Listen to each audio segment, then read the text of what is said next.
우리 다 같이 묵도하심으로 하나님 앞에 주일 예배 드리겠습니다.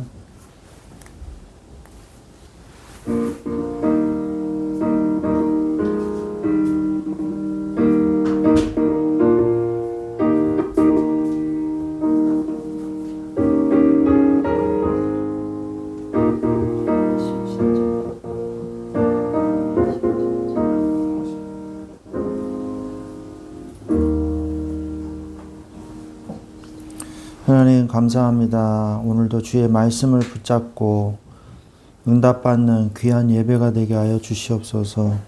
해답을 찾고 하나님께 오직 경배하는 예배가 되게 하여 주시옵소서.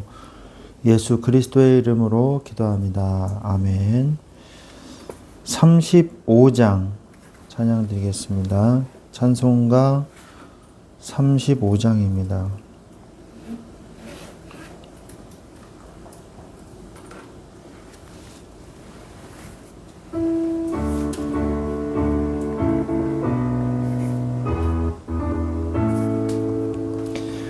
큰 영화로신 주 이곳에 오셔서 이 모인 자들로 주 백성 삼으사 그 중에 항상 계시고 그 중에 항상 계시고 큰 영광 나타내소서. 이 백성 기도와 또 예물 드림이 향내와 같으니 곧 받으옵소서. 그 예수 크신 복음을 주 예수 크신 복음을 만 백성 듣게 하소서. 또 우리 자손들 다 주를 기리고 저 성전 돌같이 기나게 하소서. 주 구원하신 능력을 주 구원하신 능력을 늘 끝날까지 주소서. 주 믿는 만민이 참 진리 지키며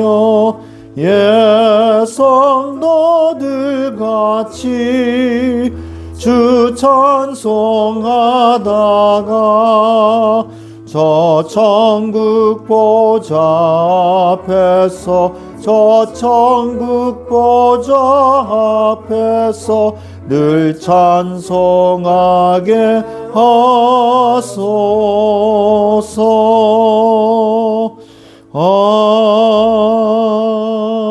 아멘.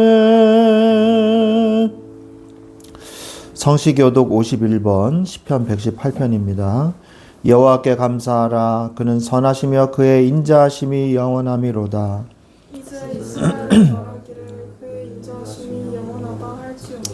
이제 아론의 집은 말하기를 그의 인자하심이 영원하다 할지로다.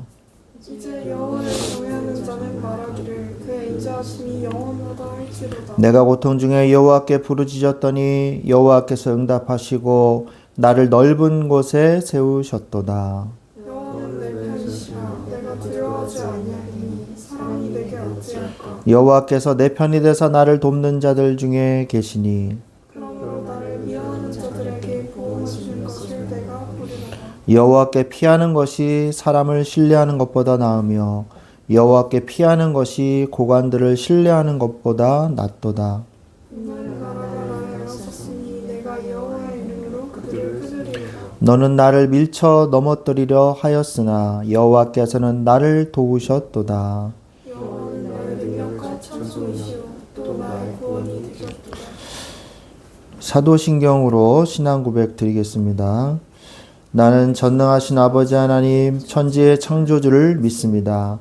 나는 그의 유일하신 아들 우리 주 예수 그리스도를 믿습니다. 그는 성령으로 잉태되어 동정녀 마리아에게서 나시고 본디오 빌라도에게 고난을 받아 십자가에 못 박혀 죽으시고 장사된 지 사흘 만에 죽은 자 가운데서 다시 살아나셨으며 하늘에 오르시어 전능하신 아버지 하나님 우편에 앉아 계시다가 거기로부터 살아있는 자와 죽은 자를 심판하러 오십니다. 나는 성령을 믿으며 거룩한 공교회와 성도의 교제와 죄를 용서받는 것과 몸의 부활과 영생을 믿습니다. 아멘. 찬송가 357장입니다. 357장.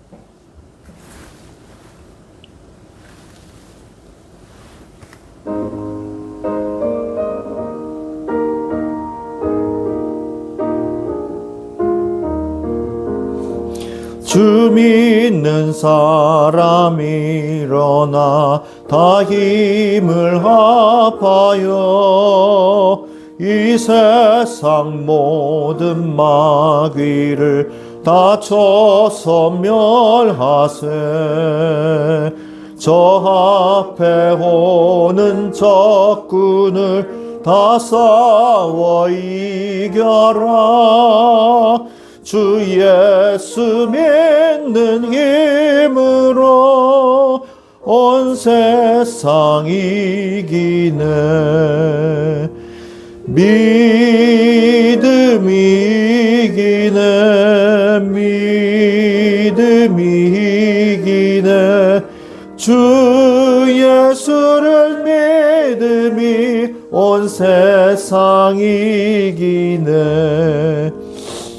온 인류 마귀 괴휼로 큰 죄에 빠지니 진리로 띠를 띠고서 늘 기도 드리세.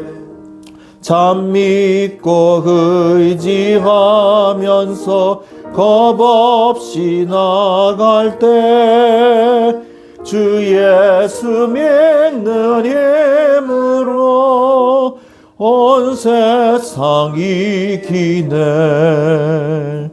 믿음이 이기네. 믿음이 이기네. 주 예수를 믿음이 온 세상 이기네. 끝까지 이긴 자에게 흰 옷을 입히고 또 영생복을 주시니 참 기쁜 일일세. 이 어두운 세상 지나서 저 천성 가도록 주 예수 믿는 힘으로 온 세상 이기네. 믿음이 이기네. 믿음이 이기네. 주 예수를 믿음이 온 세상 이기네.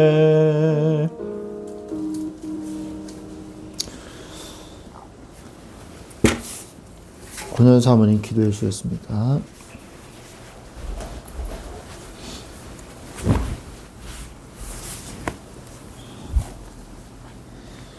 함께 기도하겠습니다. 하나님 아버지, 저희가 드리는 예배가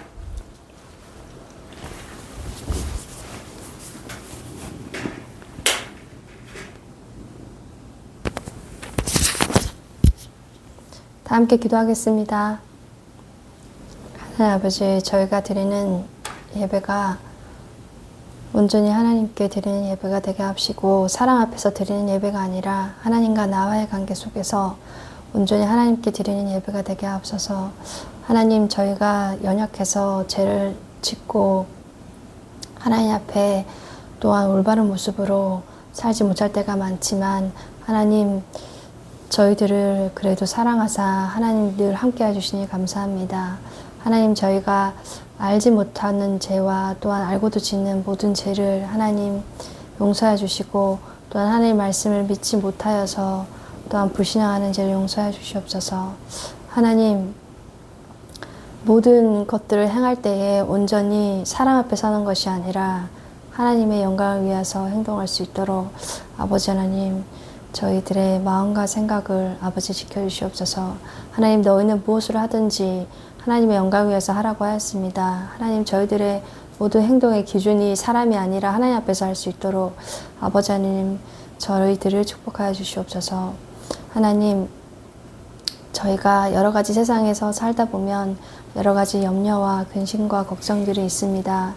하나님 모든 또한 인간관계 속에 오는 모든 어려움 또한 여러 가지 또한 문제와 사건들이 많은데 하나님 이 모든 것이 사람의 생각으로 행동하고 판단하고 해결하는 것이 아니라 온전히 하나님께 주시는 지혜로 행동하게 하시고 하나님이 기뻐하시는 대로 행동할 수 있도록 축복하여 주시옵소서. 하나님 정말 저희들이 육신의 정욕대로 살지 않게 하시고 온전히 하나님 기뻐하신 대로 행하게 하여 주시옵소서. 하나님 사람을 기쁘게 하는 것이 아니라 하나님을 기쁘게 하는 행동을 할 수 있도록 아버지 축복하여 주시옵소서. 아버지 범사에 하나님의 주권을 믿고 하나님 앞에서 모든 문제 사건들을 하나님 주권을 믿으며 아버지 하나님 그래서 정말 원망 불평하는 것이 아니라 하나님 참 그 문제 속에 숨겨져 있는 하나님의 계획을 보게 하시고 하나님 원하시는 행동대로 올바르게 행동할 수 있도록 아버지 하나님 저희들이 축복하여 주시옵소서. 하나님께서 저희가 연약하신 것을 아시오니 하나님 저희가 날마다 하나님 은혜 가운데 들어갈 수 있도록 아버지 하나님 축복하여 주시옵소서. 아버지 하나님 시험 들게 하는 모든 흑암의 세력을 꺾어주시고 또한 죄짓게 하는 우리의 모든 죄를 아버지 하나님 회개합니다. 하나님 말씀 안에서 온전히 은혜 받게 하여 주시옵소서. 하나님 말씀으로 늘 충만하게 하여 주시옵소서. 하나님 그래서 하나님이 기뻐하시는 일을 행할 수 있도록 주님 축복하여 주시옵소서. 하나님께 드리는 신령한 예배를 온전하게 드릴 수 있도록 아버지 하나님 축복하여 주시옵소서. 하나님 모든 삶에 있는 모든 어려움들을 하나님 주신 은혜로 말미암아 말씀을 믿음으로 말미암아 지혜로 행하게 하여 주시옵소서. 그래서 하나님 앞에서 참 감사하고 기뻐하는 주님의 자녀로 살 수 있도록 아버지 하나님 축복하여 주시옵소서. 하나님 또한 말씀 전하시는 우리 송호주 목사님에게 하나님 성령으로 역사하셔서 하나님 전하시고 하시는 말씀 전하게 하시고 삶에서 그리스도의 증인으로 설 수 있도록 축복하여 주시옵소서.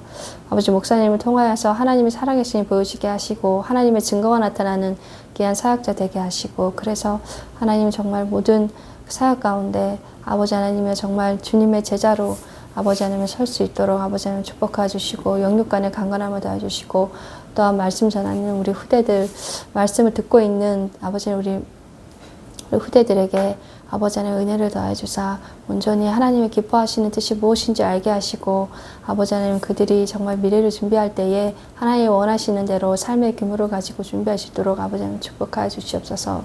아버지 하나님 모든 것이 정말 하나님의 영광을 위해서 드리는 예배가 되게 하시고 삶이 될 수 있도록 축복하여 주시옵소서. 예수 그리스도 이름으로 기도드렸습니다. 아멘. 아멘.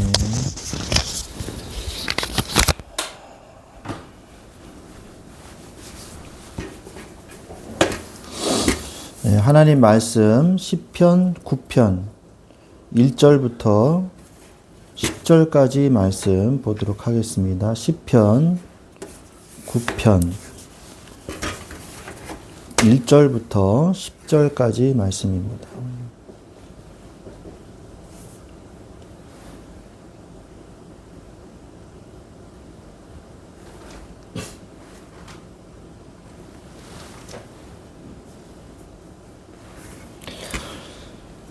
다윗의 시 인도제를 따라 물라벤에 맞춘 노래. 내가 전심으로 여호와께 감사하오며 주의 모든 기이한 일들을 전하리이다.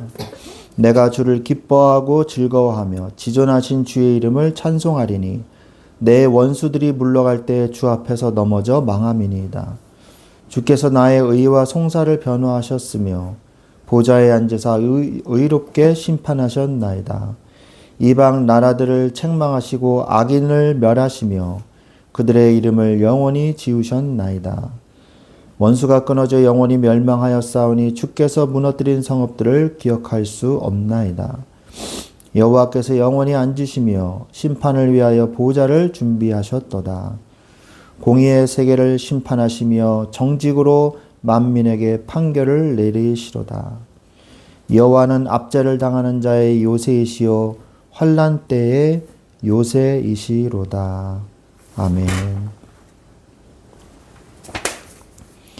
아멘. 네, 오늘 말씀의 제목은 말씀에 근거한 삶을 살으라 라는 제목으로 말씀을 나누기를 원합니다. 시편에 가장 많은 부분을 차지하는 그 시가 다윗의 시입니다. 그 다음으로 많이 차지하는 사람이 아삽의 시입니다.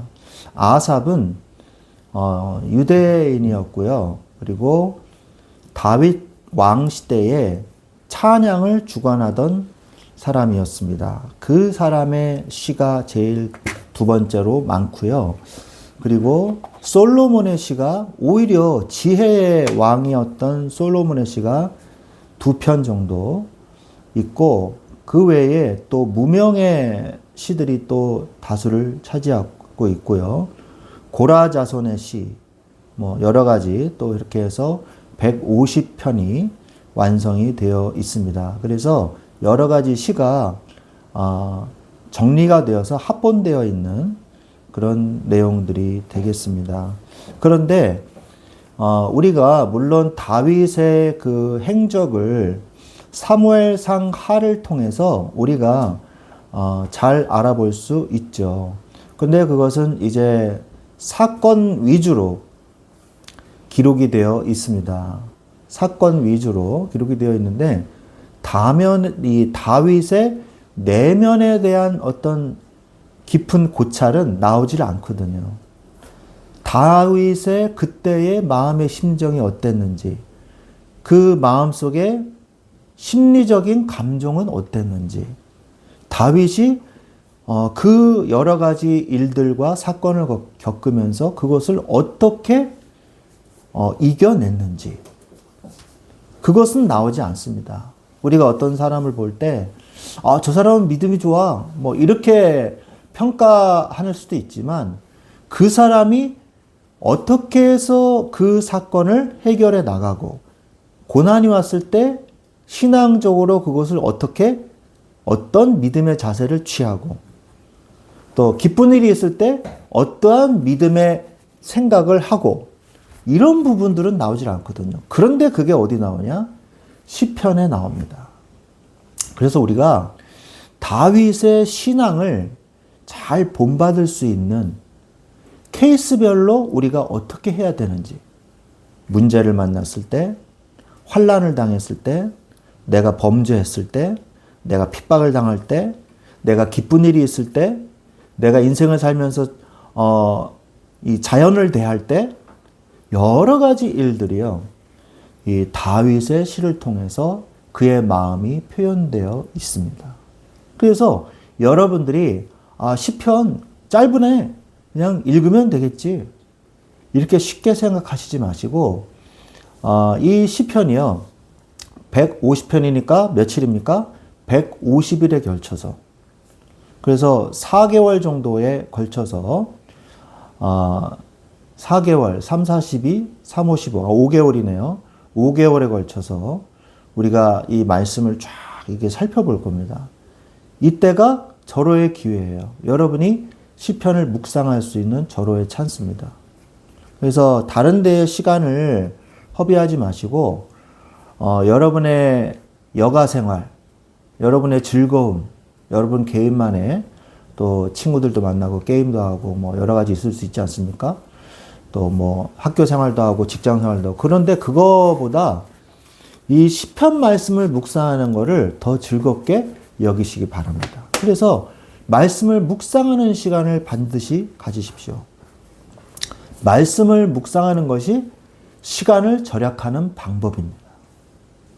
아주 중요한 방법 중에 하나예요. 그래서 여러분이 시편 말씀을 묵상하면요, 시간을 절약할 수 있어요. 왜?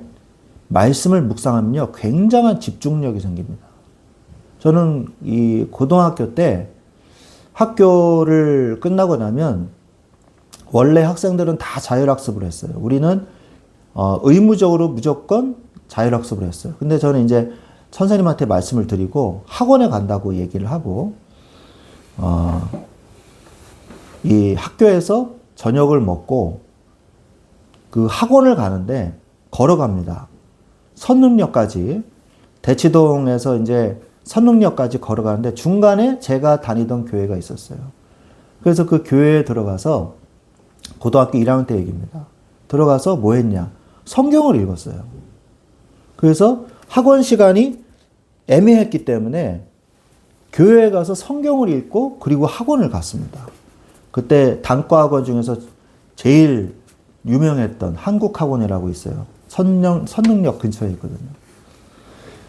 근데 거기 이제 2개를 끊어가지고 저녁 9시 정도까지 이제 듣고 이제 집으로 오곤 했는데 그 나머지 남은 그 짜투리 시간에 교회에 가서 지하에 고등부실이었거든요. 거기 가서 거기 맨 뒤에 가면 늘 오시는 아주머니 한 명이 계셨어요. 집사님인지 권사님이. 그분은 아예 거기 그냥 살아요. 하루 종일 거기 계세요. 만나면 늘 계시는 분인데 거기에서 이제 성경을 읽었습니다. 근데 성경을 읽는데요, 잘 이해가 안 돼요. 왜? 이게 좀 고어체잖아요. 이 1900년대 초에 이 만들어진 한글 개혁판이기 때문에 뭐 하시오며 뭐 하셨사오니 뭐 이렇게 나오니까 그때는 제가 좀 읽기가 바로바로 잘 안 들어오더라고요. 그러니까 읽다 보면은 또 딴 생각하고 있고, 읽다 보면은 뭔 말인지 모르겠고, 그래가지고 읽은 데를 또 읽고 그랬던 기억이 납니다. 어쨌든 그러면서 성경을 읽어 나갔어요. 성경을 읽어 나갔는데 깊이 묵상하는 법을 또 이제 배우면서 성경을 체계적으로 계속 읽어 나가고 그리고 기도하고 그리고 이제 학원 가는데 그때 저한테 뭐가 생겼냐? 집중력이 생겼어요. 여러분한테 그 집중력이요, 필요합니다. 저는 그래서 물론 어렸을 때부터 제가 책 읽는 습관이 있었습니다. 감사하게도. 제 이 가족들이 다 책을 많이 읽었기 때문에 집에 늘 책이 쌓여 있었어요. 그래서 책을 많이 읽긴 했지만 그래서 집중력이 생겨가지고 굉장한 집중력을 가지고 공부를 잘 할 수 있었던 것 같아요. 이 독서실에서 누가 내 등을 건드려도 모를 정도로 그렇게 집중해서 공부했거든요. 공부할 때는. 한 1시간 반 그렇게 공부를 하고 쉬었다가 또 이제 집중하고 공부하고. 그래서 여러분들이요, 또 성경을 읽으면 어떤 일들이 일어나냐? 웬만한 어떤 감정에 휘둘리지 않습니다. 그러니까 하나님의 은혜가 함께 있기 때문에 잘 감정적으로 흔들리질 않아요. 그래서 말씀을 잘 붙잡으면요, 하나님께서 마음과 생각을 붙잡아 주시거든요. 분명히 성경에 나오죠. 마음과 생각을 컨트롤 해 주신다 말씀하시죠. 그래서 여러분들이 성경을 읽는 게 여러분에게 굉장한 도움이 됩니다. 영적인 힘을 얻게 되고, 영적인 힘은 여러분의 지식과 여러분의 인격과 여러분의 품성에 성화에 불을 당깁니다. 그래서 여러분을 훨씬 더 발전시키고 더 나은 사람으로, 그리스도인으로 만들어주는 말씀의 능력이죠. 말씀은 성경에 보니까 뭐라고 말씀하고 계세요? 말씀은 곧 하나님이다. 그래서 말씀을 우리가 함부로 대하면 안 됩니다. 말씀이 곧 하나님이십니다. 이러한 거룩한 마음을 가지고 성경에 우리가 의지도 하고 성경을 대해야 되는 것이죠. 다윗은 이 성경을 보면 다윗은 어떤 사람이었을까요? 그의 품성이 나옵니다. 그는 정말로 하나님을 사랑하는 사람이었어요. 성경에 여러 가지 인물이 나오죠. 여러 인물들이 나옵니다. 그런데 제 느낌상, 제가 이 느끼는 바로는 다윗만큼 하나님을 사랑하는 사람이 또 있을까? 제일 하나님을 사랑했던 사람이 다윗이 아닐까? 저는 그러한 생각을 하게 됩니다. 물론 하나님을 정말 사랑한 사람들 많죠. 성경에 많이 나오죠. 그러나 하나님을 정말 인격적으로 많이 만나고 하나님이시여 하고 이렇게 하나님을 높이는 그런 하나님으로 되어 있던 사람들도 있어요. 모세라든지 아브라함이라든지. 그러나 하나님을 정말 내 옆에 계시고 내 모든 감정을 다 쏟아놓고 하나님한테 모든 걸 내가 얘기하고 하나님께 의지하고 하나님을 매일매일 대하고 이런 하나님과 늘 가깝게 살았던 사람은 다윗이 아니었을까? 저는 그런 생각이 듭니다. 시편 9편은 어떤 내용이냐? 공의로 세상을 심판하시며 억압당하는 자의 요새가 되시는 하나님을 향한 전심을 다한 감사와 찬양의 고백입니다. 다윗은 이스라엘의 위대한 왕이었지만 그의 삶은 결코 평탄하지 않았습니다. 때로는 치명적인 범죄를 저질러서 하나님의 진노와 징계를 받기도 했고요. 억울한 생명의 위협과 사랑하는 이 아들의 반역이라는 뼈아픈 고통의 터널을 지나야만 했습니다. 그의 노년의 일이죠. 그러나 그 모든 과정 속에서 다윗이 결국 승리할 수 있었던 이유는 자신의 연약함과 절망적인 파란만장한 생애와 시편 9편의 고백을 통해 세상의 갈등과 고난 속에서도 오직 하나님의 말씀에 근거한 삶을 살아내는 복된 이 축복을 누렸다는 것이에요. 그래서 다윗의 시들의 특징을 보면요. 어떤 일들이 있냐. 말씀과 반대되는 세상에 대해서 이야기하고 그런 일들에 대하여 고백을 하는 내용들이 나와요. 근데 이것 또한 우리의 삶에도 많이 나타나고 많이 겪는 일이기도 합니다. 제가 여러분에게 질문을 한번 해보겠습니다. 여러분은 하나님의 말씀이 그대로 성취되고 하나님의 말씀이 말씀대로 세상이 움직인다고 생각하십니까? 생각하세요? 대답 안 하셔도 돼요. 스스로 생각해 보십시오. 여러분은 혹시 하나님의 말씀은 교회에서는 목사님이 이렇게 얘기하고 성경에서는 이렇게 얘기했는데 왜 세상은 이 모양 이 꼴이고 이따위지? 왜 이런 일들이 벌어지고 왜 나한테 이런 일이 벌어졌지? 하나님의 자녀면 뭐 축복받는다 그랬는데 왜 나는 왜 이렇게 힘들고 어렵지? 이런 생각을 해본 적 없으니까? 말씀에 대한 모순, 말씀에 대한 괴리감. 저 사람들은 하나님의 축복받았는데 나한테만큼은 하나님이 역사하시지 않는 것 같아. 왜 나한테는 그런 일들이 일어나지 않지? 믿는 사람들은 뭐 어쩌고 저쩌고 막 축복받는다는데 나는 왜 그렇지? 라고 여러분이 혹시 생각을 해본 적이 있는지 모르겠습니다. 그렇습니다. 말씀과 반대되는 세상이 여러 가지 일들이 일어나고 있는 것 같아요. 그렇죠? 다윗도 마찬가지였어요. 다윗이 그렇게 하나님을 사랑한다고 제가 방금 얘기했음에도 불구하고 다윗은 아주 치명적인 누가 보아도 악랄한 범죄를 저질렀어요. 자신을 위해서 충성하는 그래서 목숨을 바쳐 싸우는 우리아라는 이 장수의 부인 그것도 전장에 나간 사이에 치사하게 자신은 이제 왕이니까 출정도 하지 않고 왕궁에서 이 할 일 없이 산보나 하면서 경치나 보면서 테라스에 나와 경치를 보고 있는데 어떤 여자가 목욕을 하고 있는 거예요. 그걸 보고 저 여자가 누구냐? 데려와라. 누군지 얘기 안 했겠어요? 근데 왕의 절대 권력 앞에 밧세바도 어떻게 할 수가 없는 거죠. 그래서 왕과 동침했어요. 그리고 돌아갔어요. 근데 좀 있다가 밧세바가 임신한 걸 깨닫고 왕한테 전가를 했어요. 내가 임신하였나이다. 그러면 다윗은 어떻게 해야 될까요? 그러한 범죄를 덮으려고 했어요. 덮으려고 했어요. 덮으려고 했습니다. 그래서 어떻게 했습니까? 더 큰 범죄를 저질렀어요. 범죄는요, 범죄를 낳습니다. 죄가 사망을 낳는 거예요. 바늘도둑이 소도둑 된다. 우리나라 속담에도 나오잖아요. 그죠? 작은 범죄를 막기 위해서 더 큰 범죄를 저지르는 게 인간의 죄의 본성이거든요. 영화에서도 그런 거 많이 나오잖아요. 처음에 작은 죄 저질렀는데 그 범죄를 보고 옆에서 신고하겠다 그러니까 그 사람마저 살인하고 뭐 그런 영화들 많지 않습니까? 그래서 다윗이 어떻게 했냐? 당장 우리아를 호출했어요. 호출해서 어떻게 했습니까?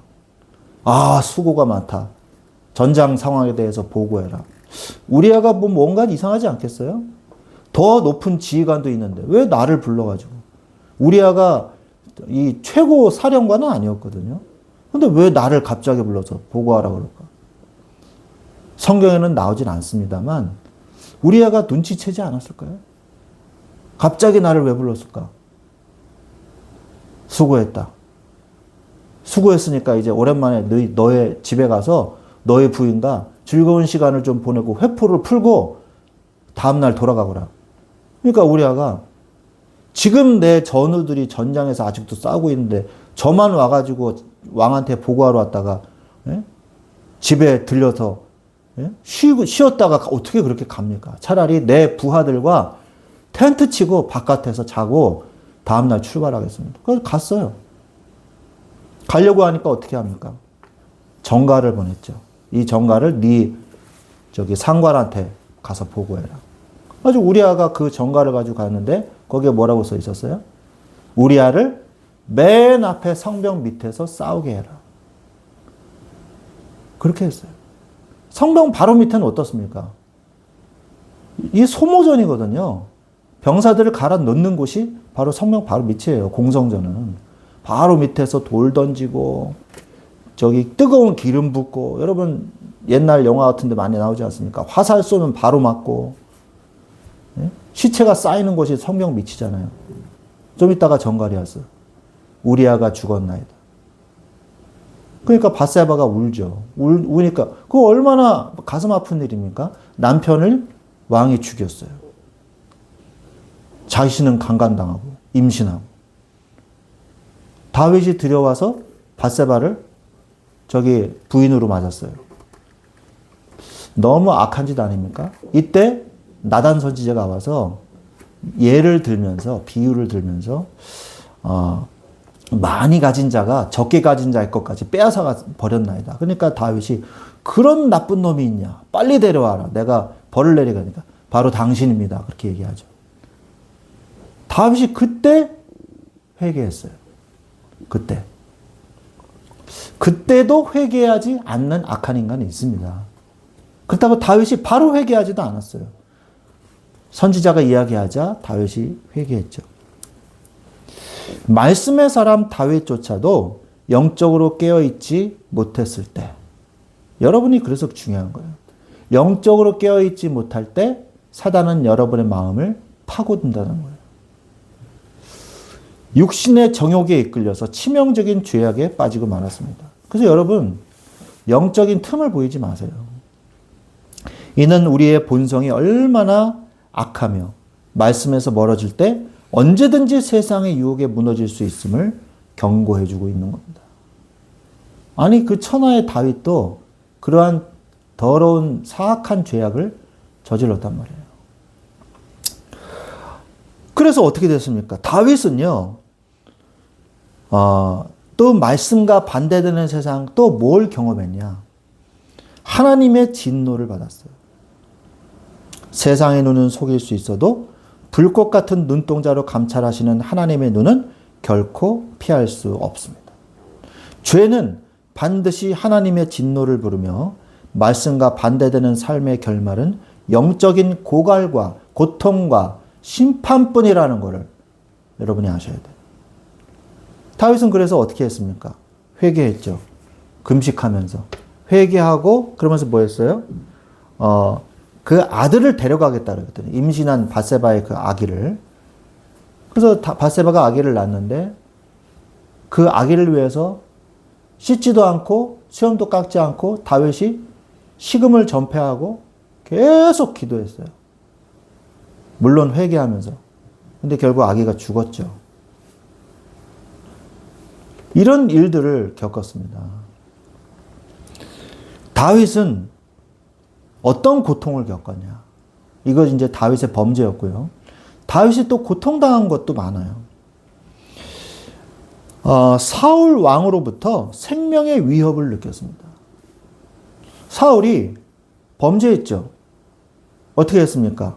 하나님의 말씀을 어기고 예배권, 제사권도 없는 사울 왕이 사무엘 선지자가 안 온다고 자기가 막 저기 뭐 했습니다. 저기 뭐예요? 자기가 먼저 막 제사를 집도를 했죠. 그러니까 집례를 했죠. 그랬더니 그것으로 인해서 뭐 어떻게 됐어요? 여호와의 영이 하나님의 신이 사울을 떠나셨어요. 자, 여러분. 이 물컵에 물을 가득 따랐다고 생각해 보겠습니다. 근데 그 물컵에서 물을 마셨어요. 그럼 그 물컵은 비어 있습니까? 아니요. 공기가 들어와 있죠. 그죠? 여러분들이요. 하나님의 성령으로 충만하지 않으면요. 그 빈틈은 여러분의 불신앙과 여러분의 오만한 생각과 여러분의 다른 하나님의 말씀 이외의 다른 더러운 세상의 것으로 채워진다는 걸 아셔야 돼요. 그래서 항상 꽉꽉 채워놔야 돼요. 내 마음을. 말씀으로. 근데 내 말씀의 이 마음은 어떻습니까? 꽉꽉 채워있는 게 시간이 지나면 다시 떨어져요. 깨진 항아리 같아요. 금간 항아리. 그래서 줄줄줄 다시 셉니다. 그래서 항상 말씀을 채워 넣어야 되는 거예요. 그래서 다윗이 어떻게 됩니까? 사울이 악신이 충만해져 가지고요. 사울은 천천히요, 다윗은 만만이라. 이렇게 사람들이, 백성들이 떠들고 다니고, 백성들이 보니까 다윗이 나가가지고요, 백전백승하는 거예요. 그러니까 어떻습니까? 사울은 천천히요, 다윗은 만만이라. 이렇게 하고 다니는 거예요. 그래서 어떻게 합니까? 드디어 이 찬양을 하고 있는 다윗을 향해 눈을 부릅뜨면서 온갖 질투와 이 멸시를 향한 눈빛으로 창을 던져서 다윗을 죽이려고 하죠. 이때부터 다윗의 도망자의 생활이 시작되지 않습니까? 그 다윗의 고통을요, 굉장히 오랫동안 겪었어요. 10년 넘게 겪었어요. 성경에서 몇 세부터 몇 세까지 고통 겪었다. 이렇게 정확하게 나오지는 않습니다. 그러나 대략 10몇 년이라고 나와요. 제가 이제 계산을 해보니까. 그 오랜 세월을요, 여기저기 도망 다녔어요. 광야, 황무지에 가가지고요. 집도 없이, 따뜻한 이런 포근한 이런 침대도 없이, 그냥 바닥에 누적대기 깔고 10년을 그렇게 살았어요. 10년을. 얼마나 고달팠겠습니까? 다윗은 기름 부음을 받은 자였음에도 불구하고 사울의 질투로 인해서 오랜 세월 도망자 신세로 살아야 했습니다. 세상은 하나님의 뜻을 따르려는 자들을 환영하지 않아요. 때로는 생명을 위협하는 억울한 고통을 안겨준다는 사실을. 여러분이 예수님 믿으려고 하잖아요. 예수님 믿으면 편하고 좋고 그렇습니까? 아니에요. 세상은 여러분의 적입니다. 세상은 여러분을 적으로 여기고 간주하고 여러분을 공격해요. 왜? 마귀의 자녀가 아니니까. 세상에서 하나님의 자녀로 사는 것은 때로는 핍박과 어려운 일을 당한다는 사실을 우리는 교회사를 통해서 알고 있죠. 또한 다윗은요, 자기 아들들 중에 다윗이 중년이 지나서 노년으로 가는 중간쯤이었을 거예요. 이제 뭘 생각해야 됩니까?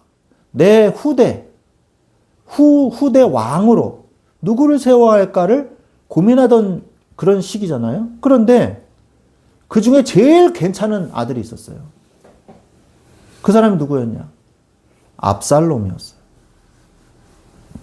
이 압살롬은요, 머리가 그렇게 윤기가 났어요. 그리고 머리도 길었어요. 너무너무 머리숱도 많았어요. 정말로.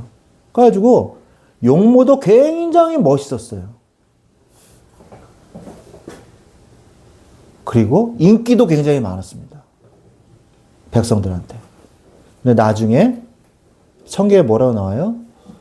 그 좋은 머리숱이 머리에, 이 나무에 걸려서 대랑대롱 매달려 있다가 다윗의 부하에 의해서 칼에 찔려 죽게 되죠.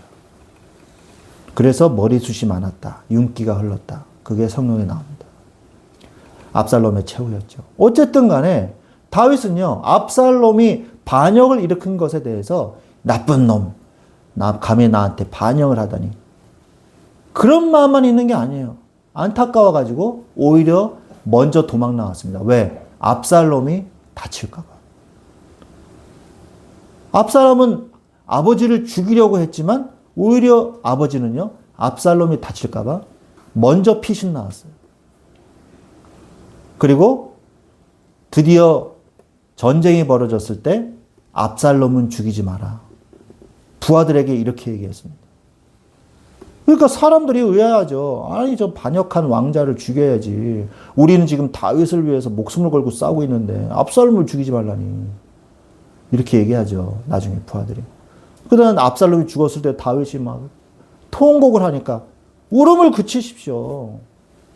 그리고 전쟁에서 이긴 사람들 지금 힘 빠져가지고 왕이 울고 있어가지고 이겨놓고서도 지금 우울해하고 있습니다. 나가서 치하해 주시고 상도 주셔야 됩니다. 이렇게 하는 말씀이 나오죠. 압살롬의 그 죽음으로 인해서 다윗은요, 웃을 수도 없는 처절한 인생의 쓴맛을 본 사람이에요. 우리가 이러한 말씀과 반대되는 일들, 이러한 일들을 겪을 수가 있다는 것입니다. 그러나 세상 속에서 말씀을 성취하시는 하나님이에요. 다윗은 뭐 할 줄 알았어요? 회개할 줄 알았어요. 회개할 줄 알았습니다. 다윗의 위대함은요, 죄를 짓지 않은 데 있는 것이 아니라 말씀의 책망 앞에 즉시 엎드려 회개하는 데 있었습니다. 진실한 회개는 우리를 절망에서 건져내어 다시금 하나님의 은혜의 보좌로 나아가게 하는 새로운 시작이 되는 거예요. 말씀이 왜 나를 어렵게 하고 내가 왜 이렇게 범죄 속에 들어가는가? 그래서 하나님이 예수 그리스도를 보내시고 그래서 하나님이 우리에게 죄사함 받을 수 있는 길을 열어주신 거 아니겠습니까? 하나님은 사람을 버리지 않으십니다. 시편 9편 10절에 여호와여 주의 이름을 아는 자는 주를 의지하오리니 이는 주를 찾는 자들을 버리지 아니하심이니이다. 아멘. 비록 우리가 넘어지고 실수할지라도 상한 심령으로 주님을 찾고 의지하는 자는 하나님은 결코 그를 외면하거나 버리지 않으십니다. 주님의 은혜가 우리의 죄보다 훨씬 크기 때문이에요. 다윗은 세상보다 하나님을 더 믿는 사람이었습니다. 시작은 고통이었으나 끝은 신앙 고백으로 끝내십시오. 여러분, 다윗의 시를 쫙 읽어보면요, 공통점이 있어요. 그게 뭐냐? 처음에는 막, 저 악인들을 보옵소서, 네? 저들이 나를 죽이려 합니다. 내가 너무 고통스럽습니다. 뭐, 이렇게 시작을 해요. 나는 죄인입니다. 이렇게 시작을 해요. 근데 끝은 항상 뭡니까? 악인은 멸하실 것이고, 하나님을 믿는 자들은 하나님께서 주의 공의로 하나님을 믿는 자들을 세우실 것입니다. 그러면서 하나님을 찬양합니다. 그러면서 시편이 끝나요. 항상 여호와 하나님을 찬양합니다. 여호와 하나님 감사합니다. 그러면서 그 시가 마무리가 됩니다. 여러분, 시작은 고통이나 여러분의 시작이 고통일 수 있어요. 그러나 끝은 항상 믿음의 고백, 신앙 고백으로 끝을 내시고 하나님께 감사로 여러분의 모든 어려움과 사건을 끝을 내십시오. 그래야 돼요. 세상보다 하나님을 진짜로 믿으십시오. 여러분, 정말 하나님 믿습니까? 하나님 정말 믿어요? 그러면 끝까지 믿으세요. 에이, 아니잖아. 이게 아니에요. 그래서 뭐 어떻게 할 건데요? 뭐 절에라도 가실 겁니까? 무당집이라도 찾아갈 거예요? 내가 하는 일이 안 풀리면 무당집이라도 가서 점이라도 치실 겁니까? 예? 요즘에 뭐 저기 이슬람이 뜨던데 저 한남동에 가서 이슬람 성원에 가서 예? 기도라도 하실 거예요? 광주에도 있어요. 광주에도 이슬람 기도처가 있더라고요. 외국인들이 하도 많다 보니까 제가 검색해 보니까 나오더라고요. 거기 가서 알라신께 기도라도 하실 겁니까? 우리가 어려움 당했는데 하나님 믿었는데 어려움 당했어요. 그럼 뭐 어떻게 하실 겁니까? 개종이라도 하실 거예요? 다른 종교로? 우리한테는요, 하나님밖에 없어요. 하나님한테 따져야 돼요. 하나님한테 가서 말해야 돼요. 내가 죽든지 살든지 결국 하나님 앞에서 끝장을 봐야 되는 거예요. 죽든지 말든지. 그냥 하나님 앞에 가서 무릎 꿇고 날 죽이든지 살리든지 알아서 하십시오. 라고 하셔야 되는 거예요. 끝까지 하나님 믿으십시오. 끝까지. 고난이 온다 할지라도, 어려운 일이 온다 할지라도, 우리한테는 하나님밖에 없어요. 하나님만 바라십시오.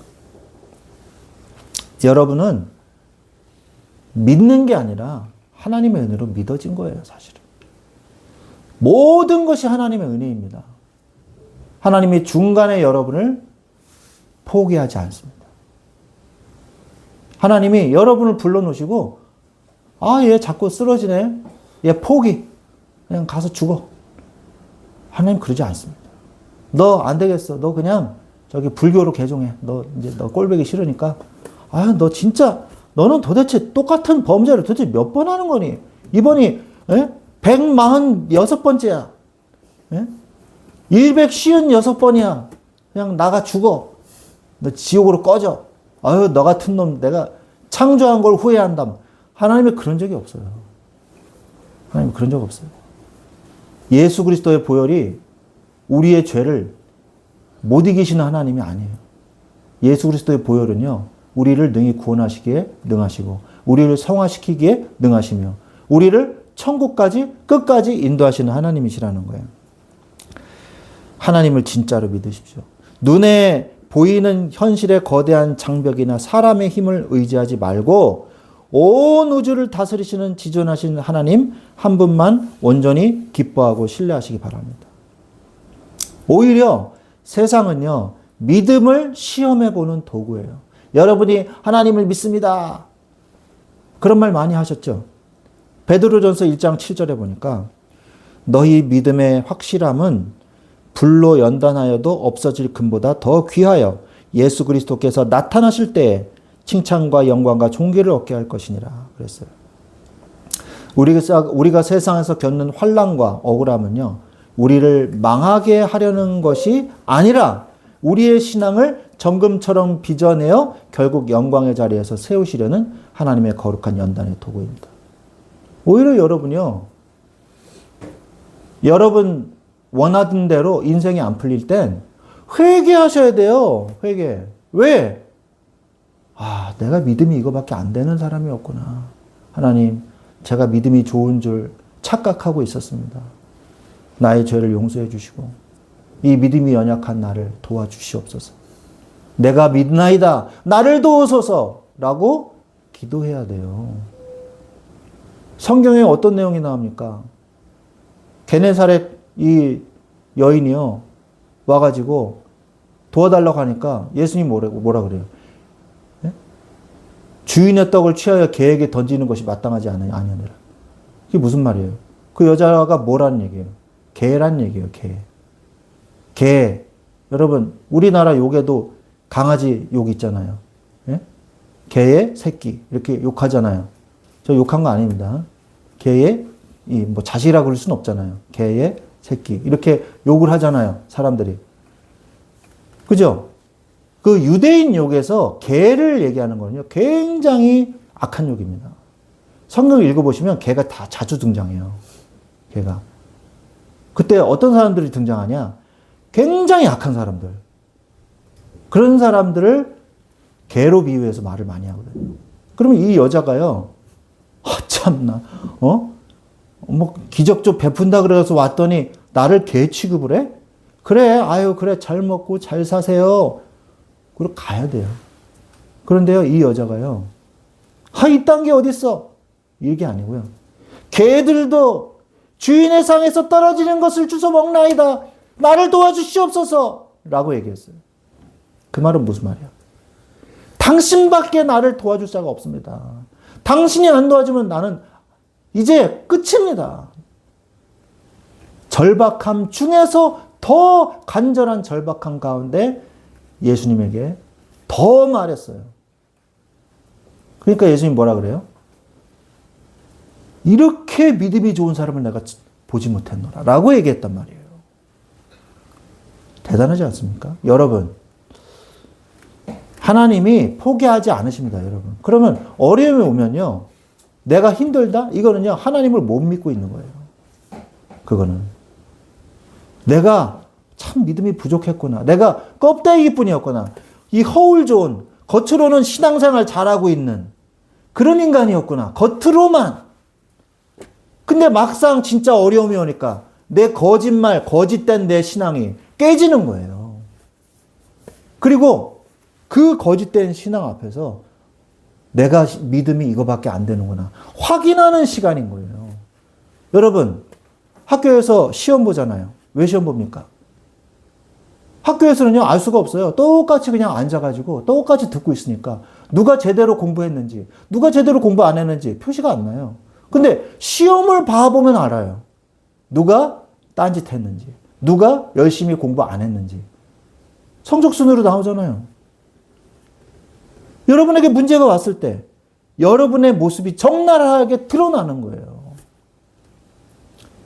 그래서 하나님 앞에 고개를 숙이고 하나님, 내가 이렇게 연약한 자입니다.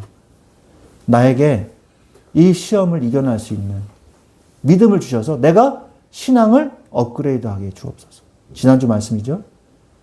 기도하시면 됩니다. 그게 해결 방법이고 그게 어쩌면 하나님이 우리에게 시련을 주신 이유예요. 다윗은요. 정말 추잡하고 더러운 그 범죄를 저지르고 나서 그가 회개함으로 인해서 어마어마한 응답을 받았어요. 그게 뭔지 아십니까? 바로 밧세바를 통해서 솔로몬이라는 위대한 왕을 낳게 하셨다는 거예요.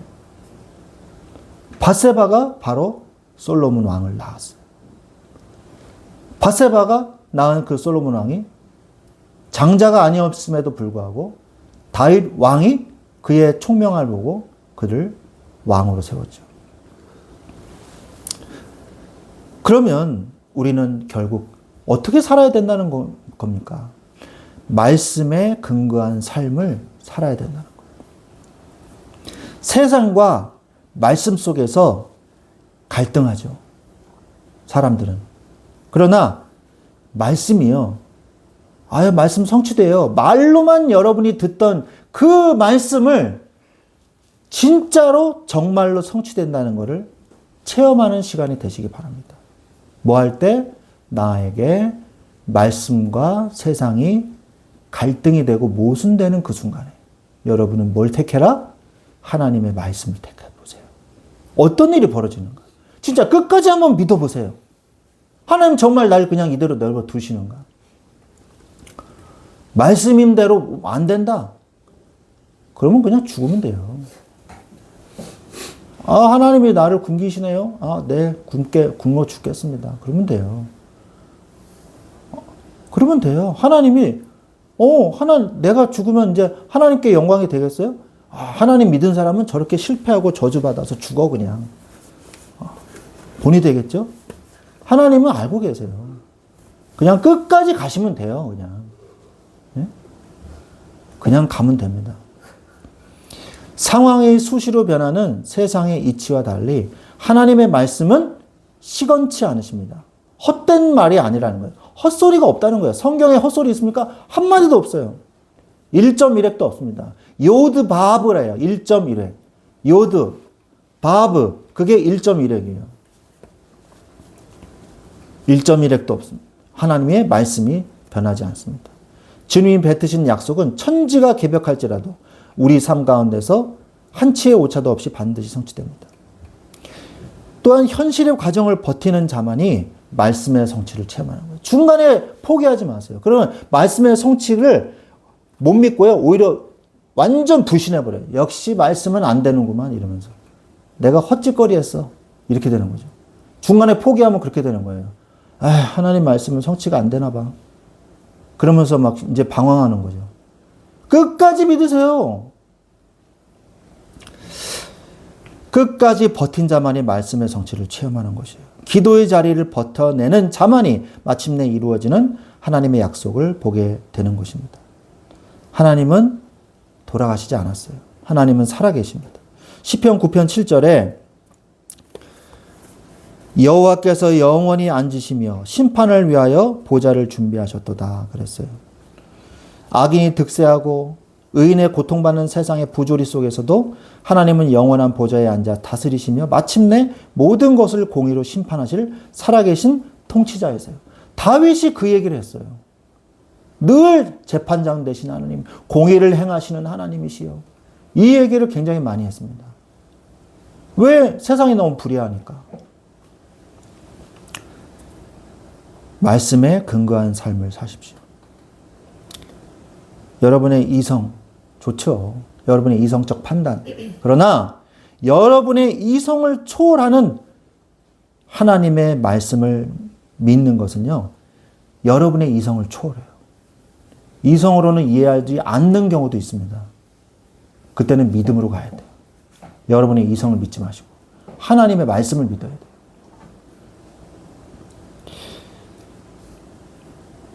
여러분의 이성을 초월하는 믿음은요, 말씀을 사랑하는 데서부터 나와요. 말씀을 그러니까 평상시에 말씀을 읽고 묵상하고 늘 곁에 두는 사람은요, 내 이성보다 말씀을 더 따라갈 수 있습니다. 그런 힘도 있고요.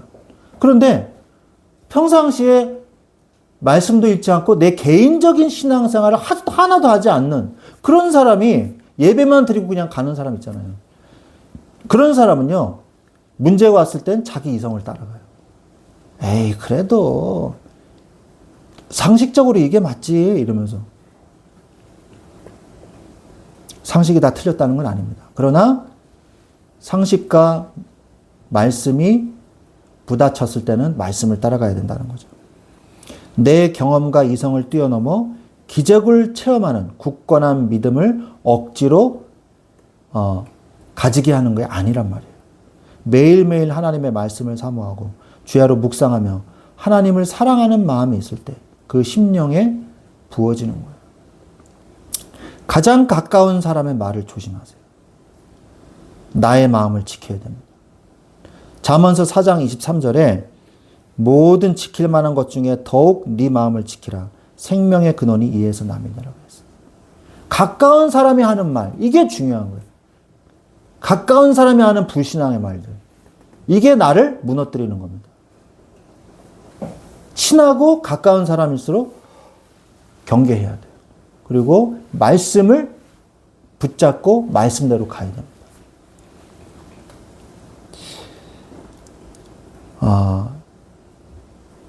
말씀은 살아계신 하나님이세요. 성경은 죽은 문자가 아니라 지금도 역사하시는 하나님의 본체이십니다.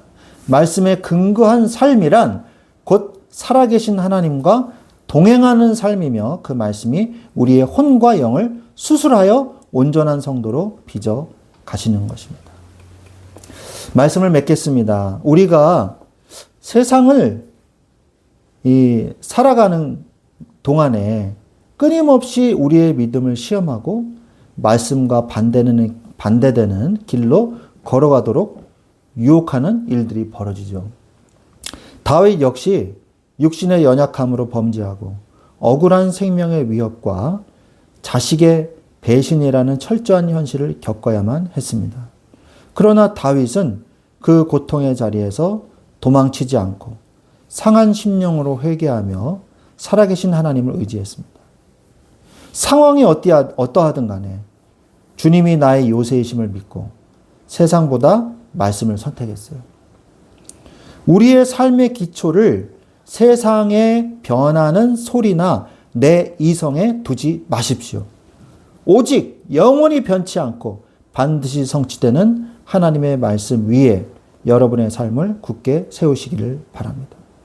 가장 캄캄한 환난 속에서도 주의 이름을 찾는 자를 결코 버리지 않으시는 만군의 여호와를 의지함으로 마침내 영광스러운 찬양으로 인생을 결론 맺는, 그게 다윗의 시편의 내용이거든요. 승리의 성도님들 여러분들이 되시기를, 다윗의 시편과 같은 응답을 받으시기를 우리 주 예수 그리스도의 이름으로 축원드립니다. 기도하겠습니다. 하나님 아버지 감사합니다. 하나님의 말씀에 근거한 삶을 살게 하여 주옵소서. 우리가 때로는 우리의 눈에 보기에 말씀과 반대되는 일들이 세상에 일어나는 것 같으나 세상 속에 하나님의 말씀을 성취하고 계시는 하나님의 위대하심을 보게 하여 주옵소서. 세상과 말씀 속에 갈등이 일어났을 때 우리는 말씀을 선택하게 하시고 끝까지 하나님의 말씀을 믿어 하나님의 영광을 보는 그런 하나님의 자녀들이 되게 하여 주옵소서. 감사하며 예수 그리스도의 이름으로 기도합니다. 아멘.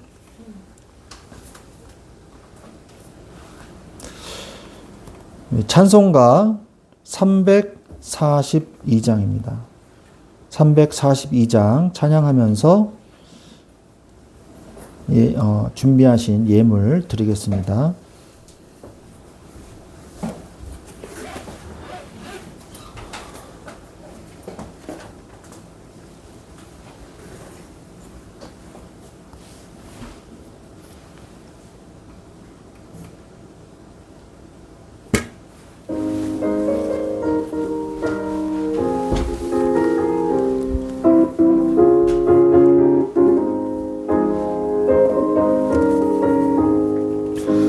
너 시험을 당해 되짖지 말고 너 용기를 다해 곧 물리치라. 너 시험을 이겨 새 힘을 얻고 주 예수를 믿어 늘 승리하라. 우리 구주의 힘과 그의 위로를 빌라. 주님 내 편에 서서 항상 도우시리. 내 친구를 삼가 잘 선택하고 언행을 삼가 늘 조심하라. 너 열심을 다해 늘 충성하고 온 정성을 다해 주 봉사하라. 우리 구주의 힘과 그의 위로를 빌라. 주님 내 편에 서서 항상 도우시리. 잘 이기는 자는 상 받으리니 너 낙심치 말고 늘 전진하라. 내 구세주 예수 힘 주시리니 주 예수를 믿어 늘 승리하라.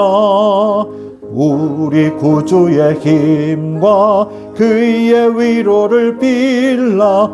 주님 내 편에 서서 항상 도우시리.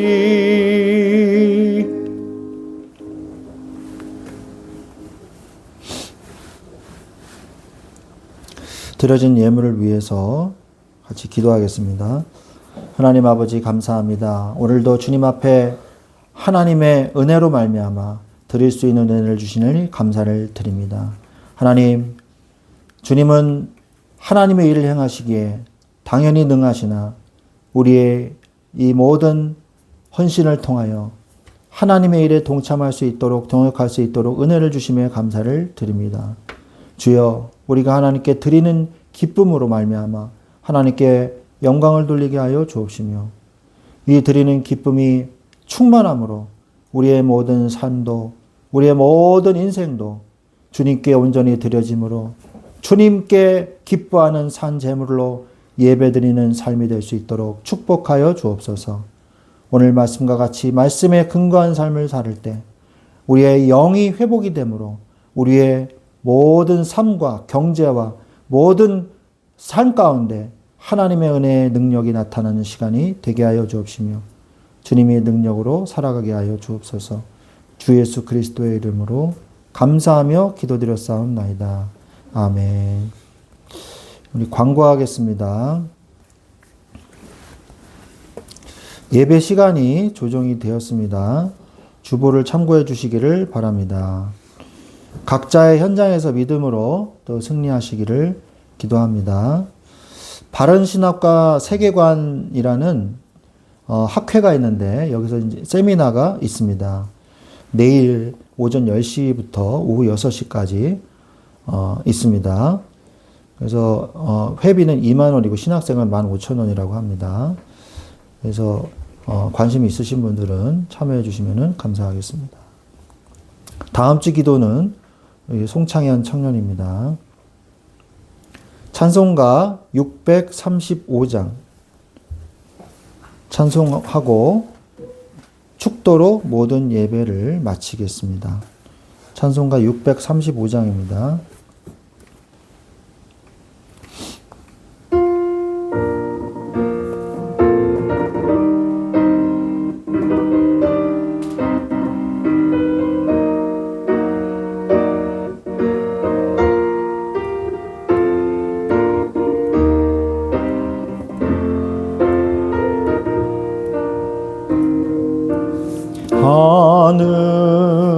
하늘에 계신 아버지 이름 거룩하사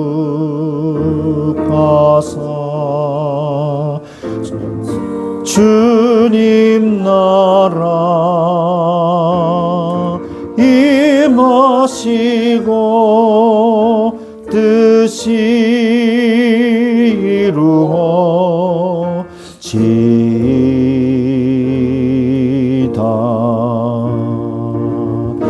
일용할 양식 주시고 우리들의 큰 죄 다 용서하옵시고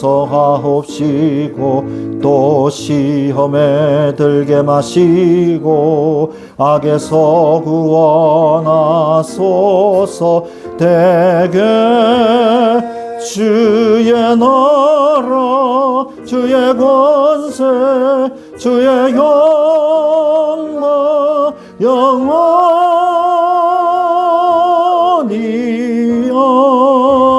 아멘.